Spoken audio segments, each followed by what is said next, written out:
بسم اللہ الرحمن الرحیم۔ حضرت صہیب رومی رضی اللہ عنہ کے حالات۔ نام و نسب: نام صہیب، کنیت ابو یحییٰ، یہ کنیت رسول اللہ صلی اللہ علیہ وسلم نے رکھی۔ والد کا نام سنان، والدہ کا نام سلمہ۔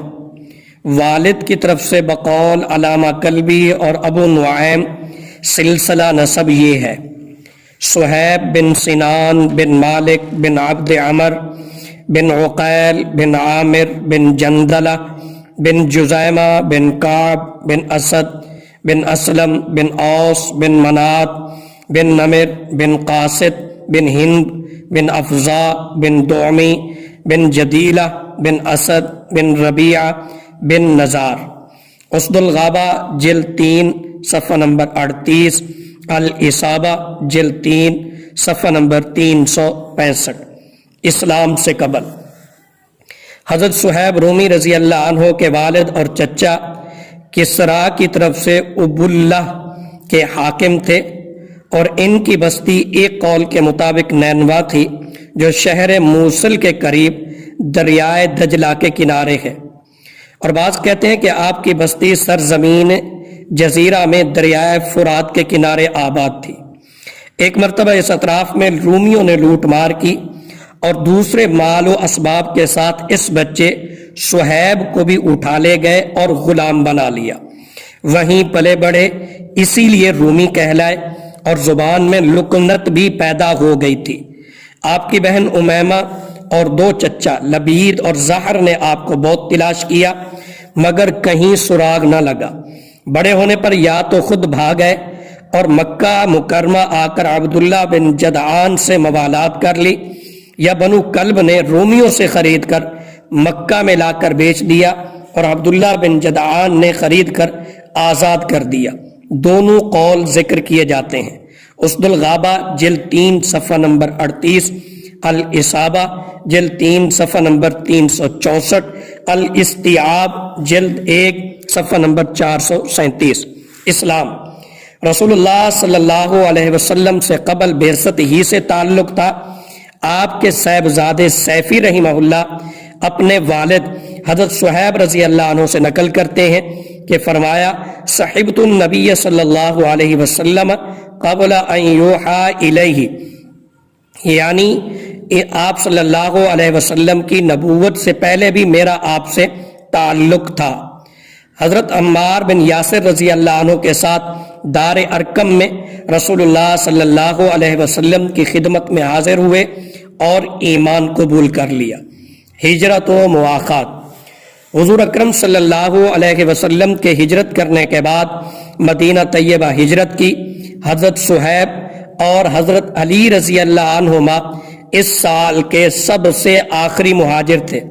ان کی ہجرت کا واقعہ بھی عجیب و غریب ہے، چنانچہ ابو عثمان نہدی اور سعید بن المسیب رحمہم اللہ سے روایت ہے کہ حضرت صہیب رضی اللہ عنہ جب مکہ مکرمہ سے ہجرت کے ارادے سے نکلے تو مکہ کے مشرکین کو علم ہو گیا، انہوں نے آپ کو راستے ہی میں روک لیا۔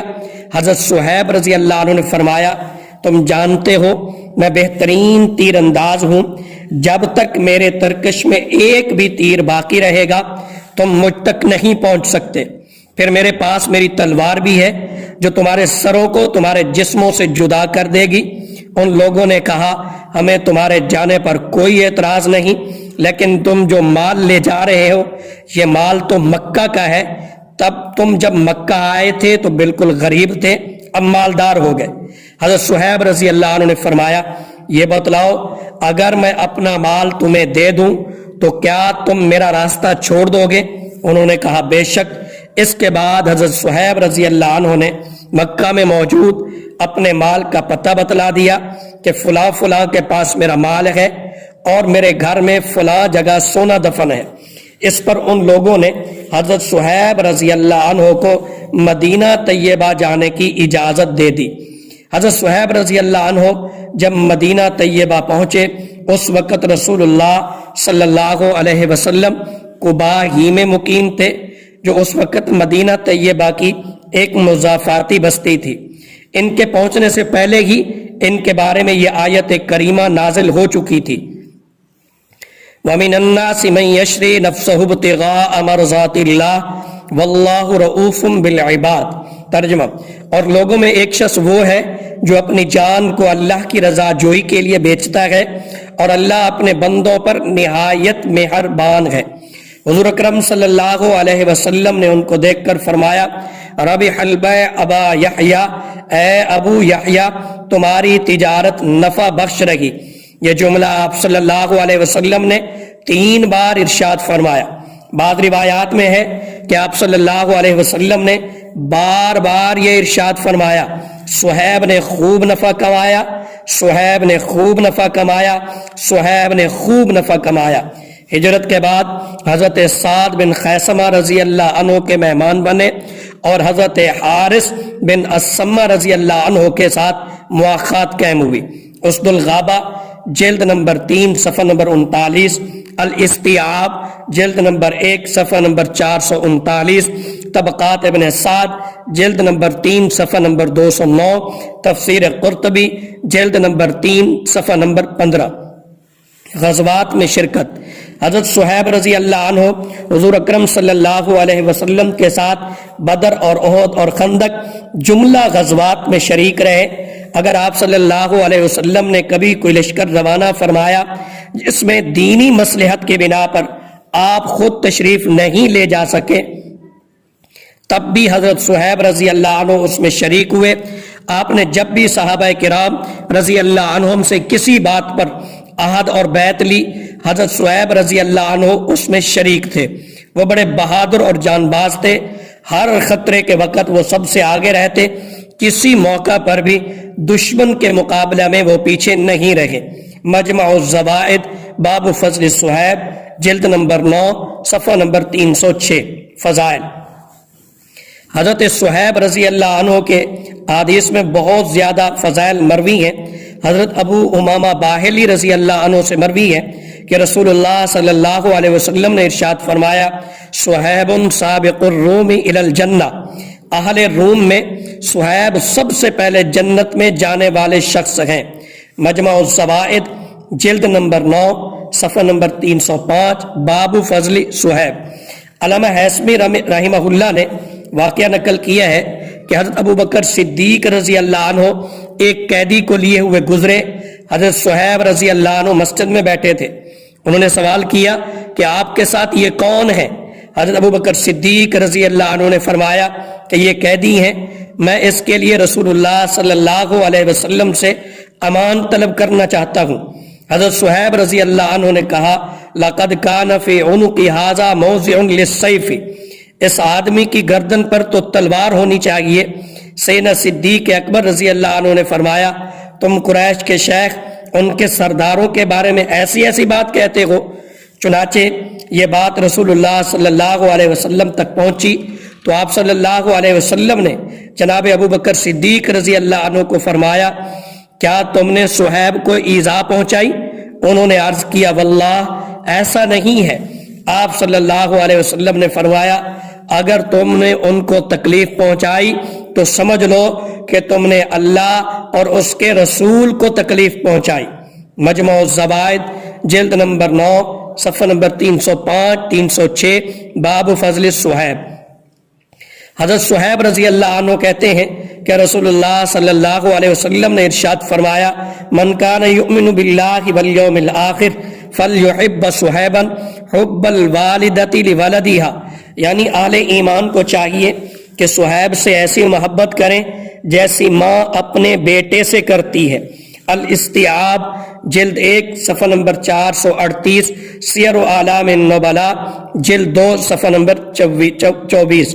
مسجد نبوی میں امامت۔ صحابہ کرام رضی اللہ عنہ اجمعین کی نظر میں بھی حضرت صہیب رضی اللہ عنہ کی بڑی قدر و منزلت تھی۔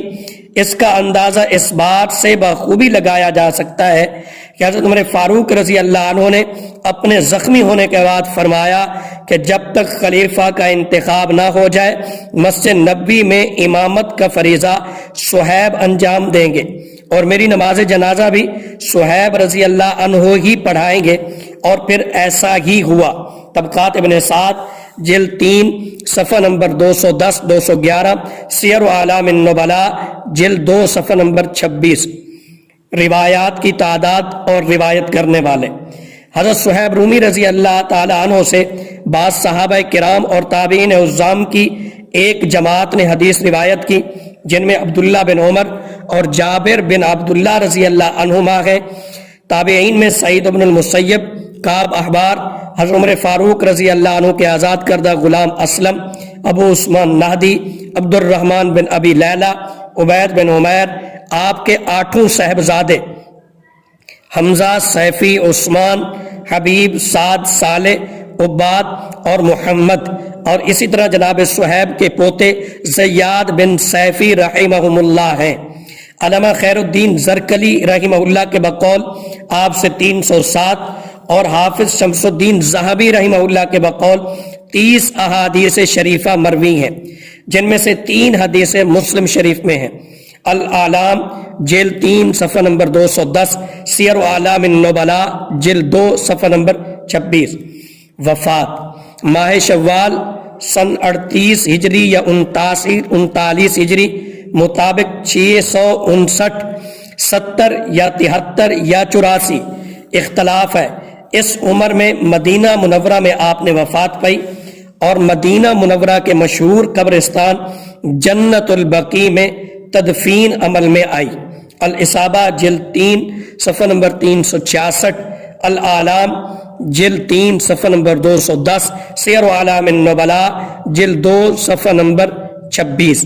یہ تھے سیدنا صہیب رومی رضی اللہ عنہ کے مختصر حالات۔